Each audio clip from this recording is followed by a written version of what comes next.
2 hours after I gave birth, I looked at my husband and asked him to hold our daughter. He didn't move. He just stood there in his tailored grey coat, looking at her like she was a stranger's mistake, left on his doorstep. Then he leaned down close enough that only I could hear him and said the words that would end our marriage before the sun came up. I already have a son with another woman. I'm not putting my name on this baby. I didn't cry. I didn't ask him to repeat himself. I looked down at my daughter's face, still soft and pink, and completely unaware that her father had just chosen someone else in the same breath he refused her. And I pulled her closer against my chest. Then I smiled. "Remember this moment," I whispered, "because it's the last one you'll ever get from us." He laughed. He actually laughed, like I'd said something cute and harmless. Something a tired new mother says before she comes back to her senses.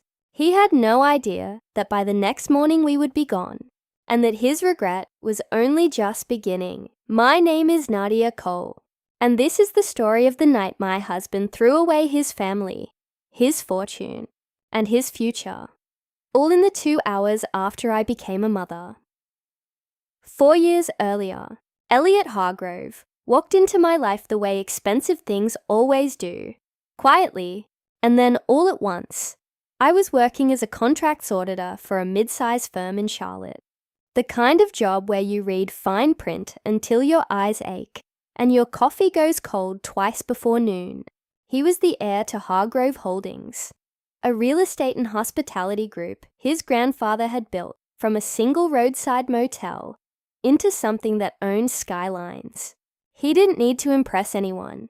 He never raised his voice, never checked his phone at dinner, never once made me feel like an accessory to a life that was already full before I arrived. For the first year, I thought I had found the rarest thing there was. A wealthy man who still remembered how to be kind to a woman who couldn't do anything for him. His mother, Miriam, was polite to me the way people are polite to something they're waiting to replace. His father, Franklin Hargrove, barely spoke to me at all in those early years, usually leaving the room within minutes of my arrival, with some excuse about a call he needed to take. I told myself that was simply his nature. Old money, old manners, old silence. I didn't understand yet that in that family, silence was never neutral. It was a decision made carefully and revisited only when it stopped being useful. We married 18 months after we met. In a small ceremony, Elliot insisted on keeping modest. "Away from the company noise," he said, squeezing my hand like the two of us were conspiring against something larger than ourselves. I remember standing in the courthouse hallway beforehand, straightening his tie because his hands were shaking, and thinking that a man that nervous about marrying me couldn't possibly be capable of the kind of calm, practiced cruelty I would meet 2 years later in a hospital room. I was wrong about that. The way I was wrong about a lot of things back then, mostly because he was very good at saying them like they were simple truths instead of careful scripts. It was during our 2nd year of marriage that I first heard the name Diana Marsh. She was Elliot's executive assistant, a woman with sharp tailored blazers and a voice that never rose above a calm, even register. I met her twice at company events. The second time, at a holiday dinner, I caught her glancing at Elliot across the room with an expression I couldn't place. Not quite guilt, not quite longing, something closer to exhaustion.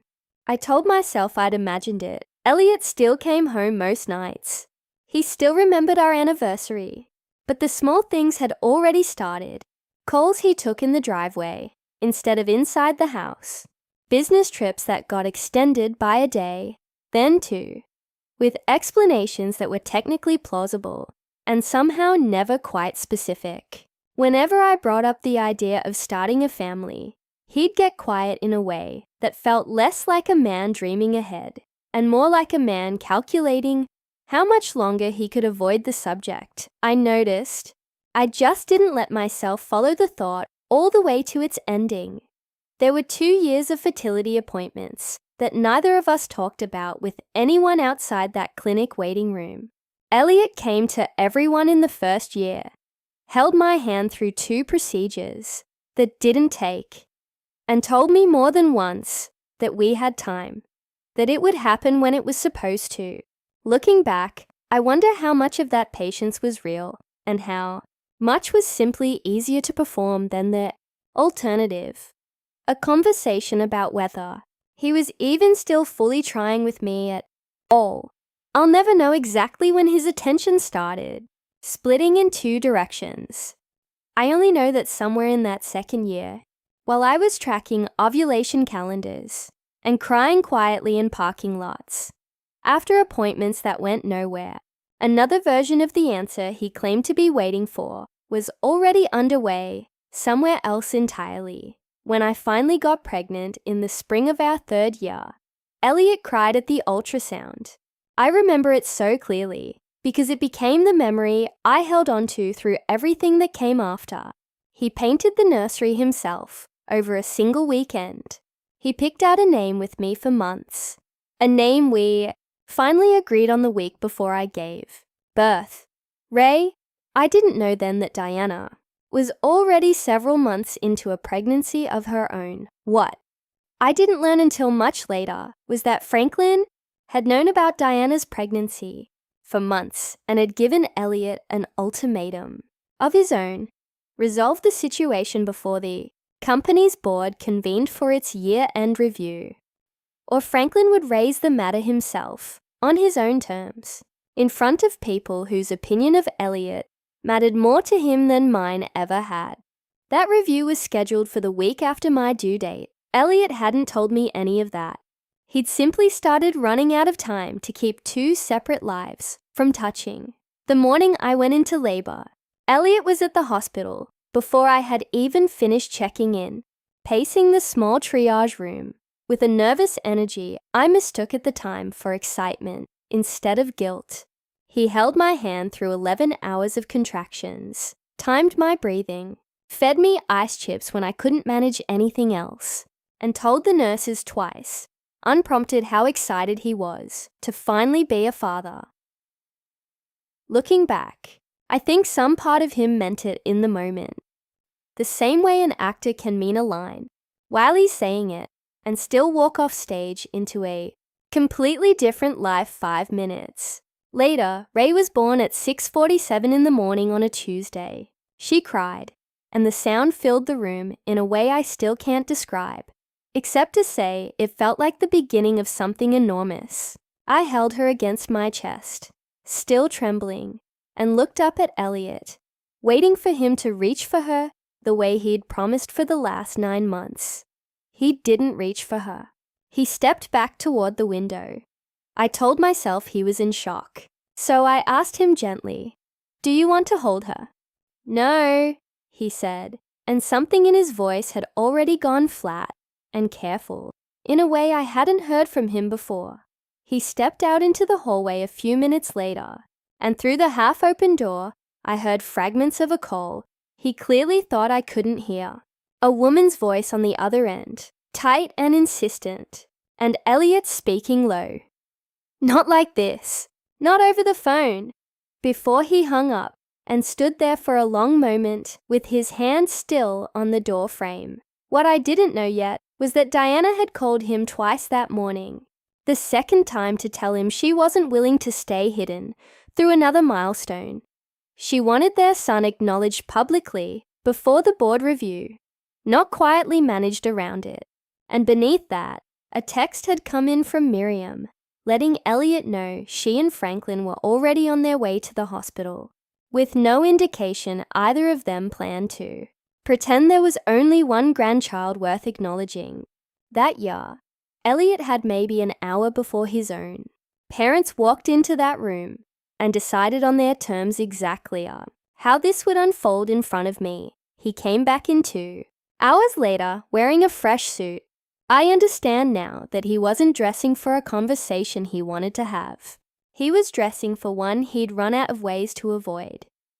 He told me about Diana and a son named after his grandfather, born 4 months earlier. His parents, he said, had already met the baby and were, though he didn't say it outright, minutes away from walking through my door. My family needs a male heir, he said, like he was reading from a memo someone else had written for him. Diana gave them one. I won't acknowledge your daughter as a Hargrove. I want to tell you I screamed. I didn't. I looked at my daughter's small sleeping face, and something in me went still and sharp at the exact same time. Like a door closing somewhere far away. You're choosing them, I said. Not a question.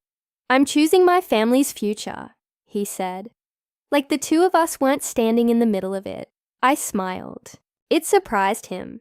I could see it shift something in his jaw. Then remember this moment, I told him. Because it's the last one you're going to get from us. He laughed and walked out to take a phone call, already halfway back to whatever life he thought was waiting for him on the other end of that hallway.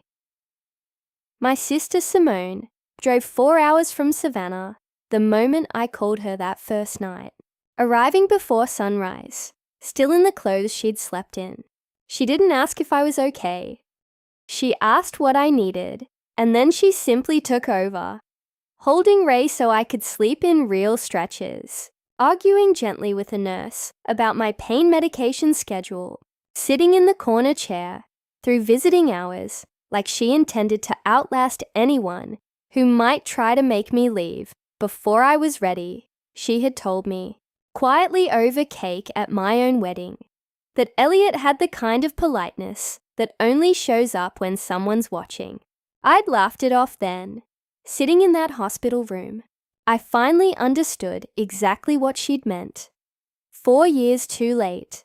It was on that second night that I finally returned a call I'd been putting off for 3 weeks from my late Uncle Warren's estate attorney, a woman named Constance Park.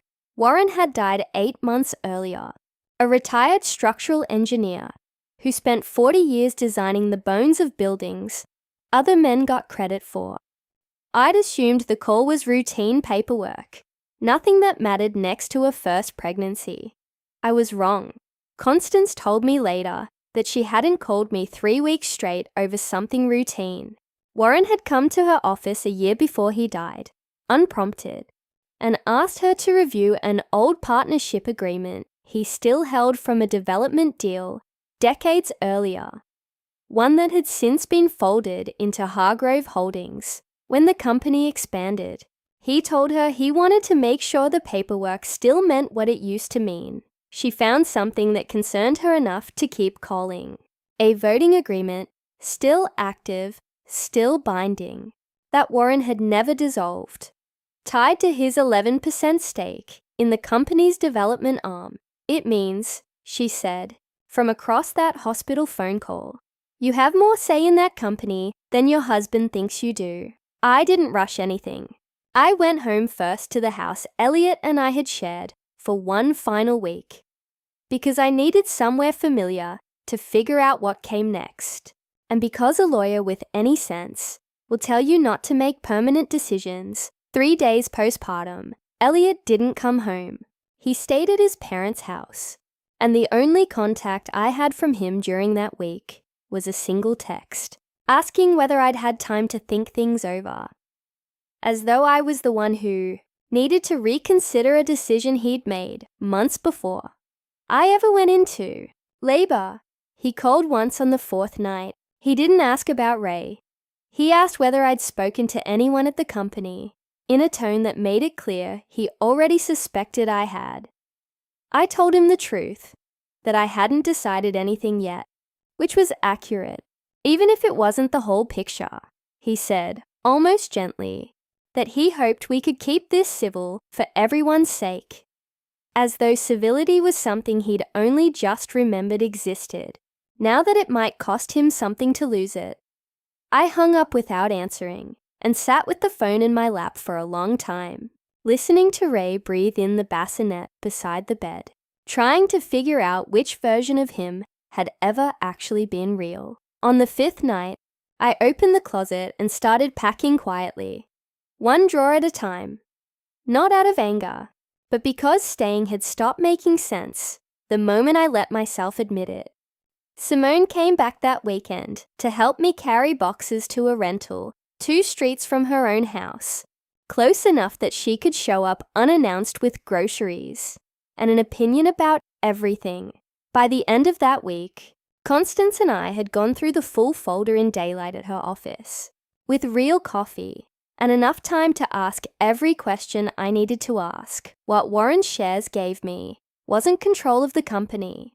It was a legal right to request a formal review of executive conduct that could expose Hargrove Holdings to reputational or financial risk during any active financing period. And the company happened to be mid-refinancing that quarter. A fact that had nothing to do with luck and everything to do with the kind of aggressive expansion Franklin had been pushing for years.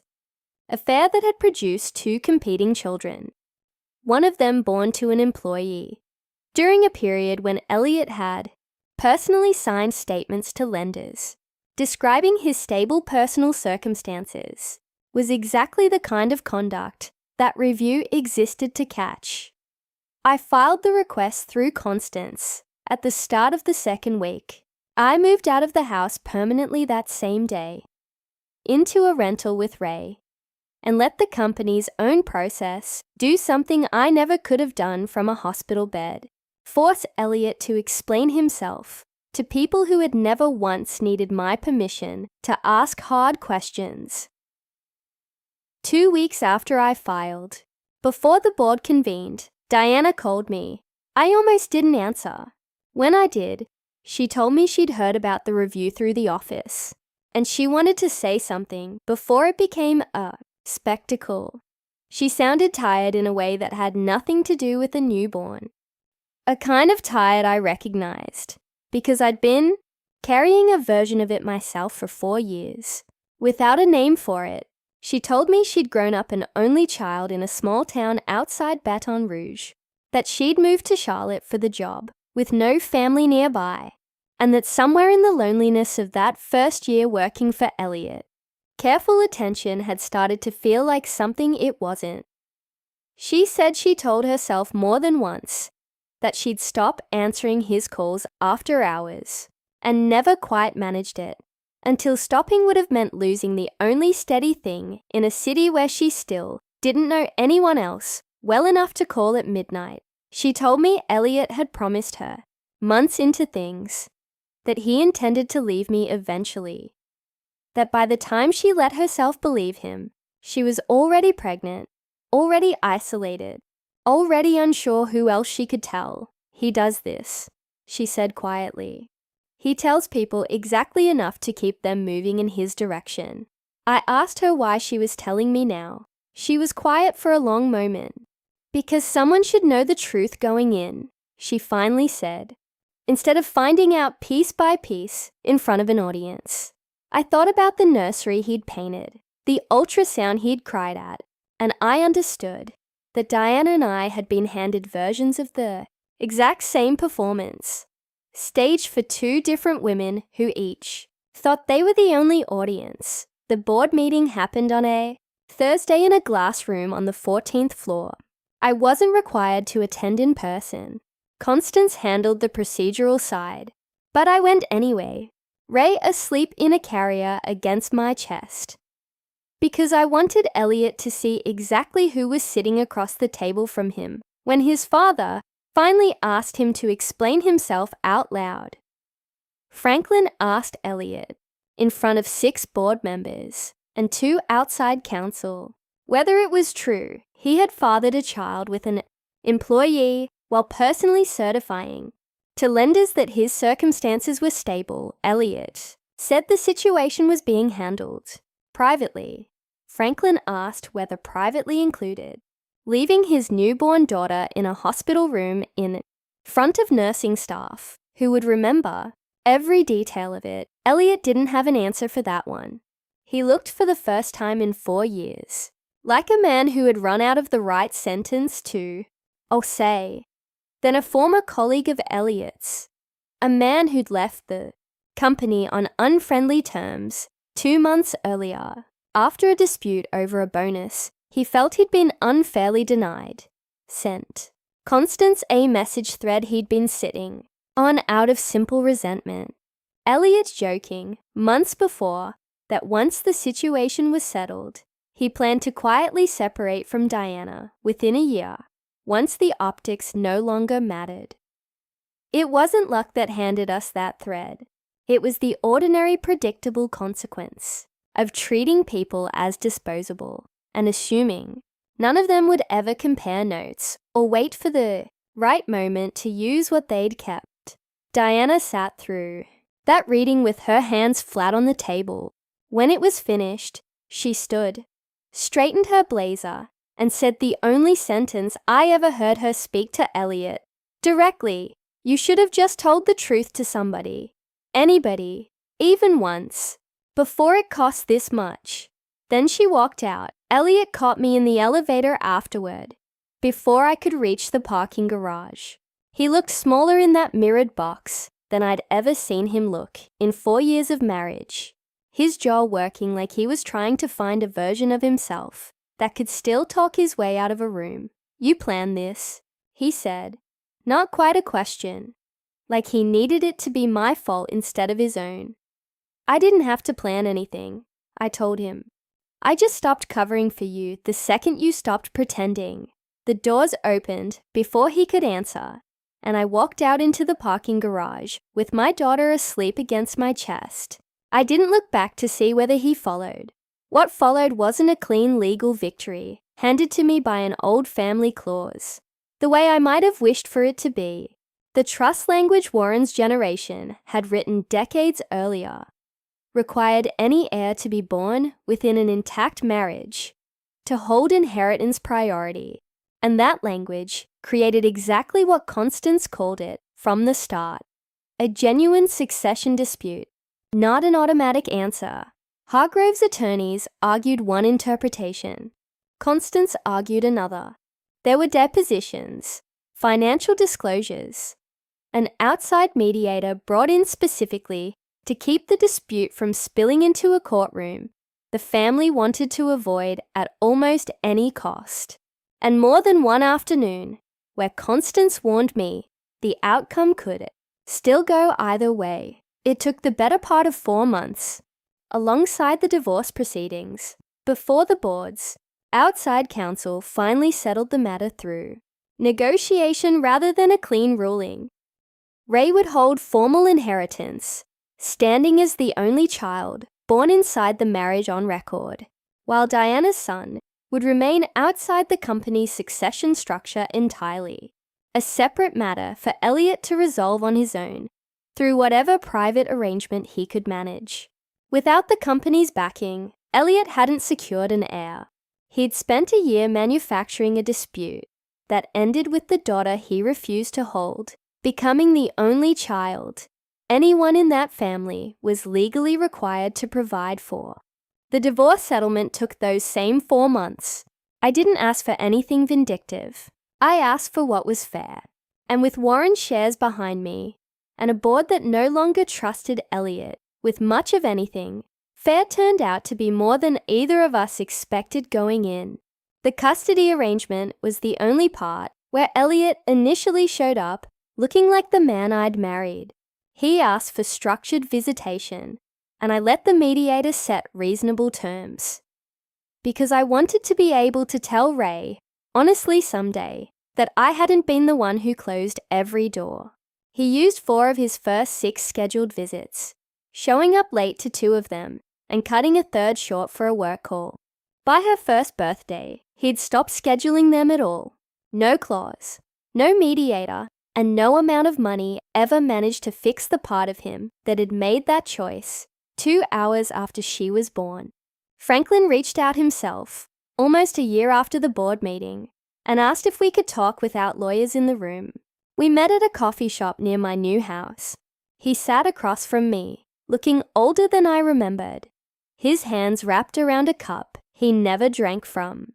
He told me in a conversation that lasted longer than any I'd ever had with him during my marriage, that his own father had run their family the same way, measuring people by usefulness instead of character, keeping score instead of keeping close.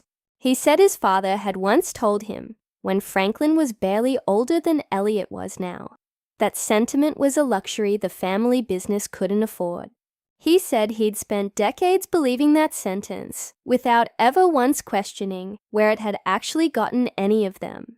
He said he hadn't realized how completely he'd repeated it with his own son until he watched Elliot walk out of a hospital room instead of toward his daughter and recognized the exact shape of his own coldness looking back at him. It wasn't an apology, not in so many words. It was closer to an explanation offered late for a silence he finally seemed to understand. He'd helped build long before I ever arrived in that family. Miriam sent one letter on the same cream stationery she'd used for our wedding invitations, saying she hoped I would understand. These things are complicated. I read it twice and didn't answer. Some understanding isn't owed just because someone finally decides to ask for it after the damage is already done. I moved 2 hours away to a quiet house with a yard and a maple tree. Ray insists on naming every season. Simone drives up most Sundays, still smelling faintly like whatever her husband was repairing that week. And she still hasn't let me live down the fact that she distrusted Elliot's politeness years before I was ready to hear it. Constance handles the trust paperwork twice a year now, always over coffee, always with the same dry joke about how 3 weeks of unanswered voicemails turned into the most useful legal strategy she never planned to hand me. Franklin sends a card on Ray's birthday now, signed simply grandfather. Last year he asked through Constance whether he could visit occasionally on neutral terms. No expectations attached. I said yes, mostly because Ray deserves to decide for herself, when she's older, what kind of relationship she wants with a family whose name she carries and whose fortune, as it turned out, became legally hers before her father ever fully understood what he'd lost.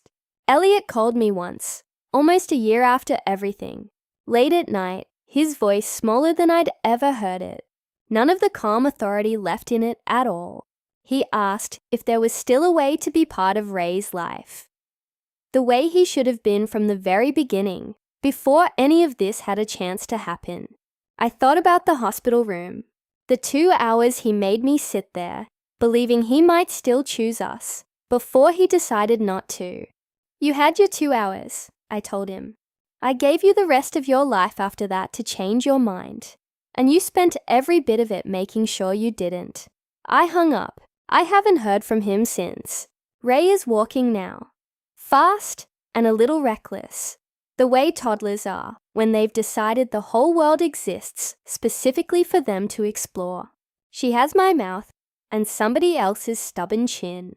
She has started asking, in the fragmented way 2-year-olds ask anything, where her father is. I haven't found the right words yet. I don't think there's a version of that truth that fits neatly into a toddler's vocabulary. So for now, I tell her he's far away, and I let that be enough, knowing there's a harder conversation waiting for us both somewhere down the road. One I refuse to have before she's actually ready to hear it. I think about that hospital room more than I probably should, given how far away it feels now. Not the cruelty of it, not even the 2 hours themselves, but the exact moment right before I smiled, the half second where I could have chosen to fall apart instead. And something in me, quieter than anger and steadier than grief, decided not to. I don't know exactly where that steadiness came from. Maybe it was Warren, waiting patiently in old paperwork for a moment he never got to see. Maybe it was Simone sitting beside that bed, instead of the man who should have been there. Maybe it was just what happens when a person finally runs out of reasons to make herself smaller, for someone who was never going to notice the effort anyway. Every night before she falls asleep, I tell Ray the same thing, that the people who are supposed to choose you sometimes don't, and that isn't the end of the story. It's just the part where you find out who does. Some nights she's already asleep before I finish saying it. I say it anyway, quietly, mostly for myself at this point, because it's still the truest thing I know how to tell either of us. Sometimes winning isn't getting revenge. Sometimes it's just making sure the next generation never has to beg to be chosen.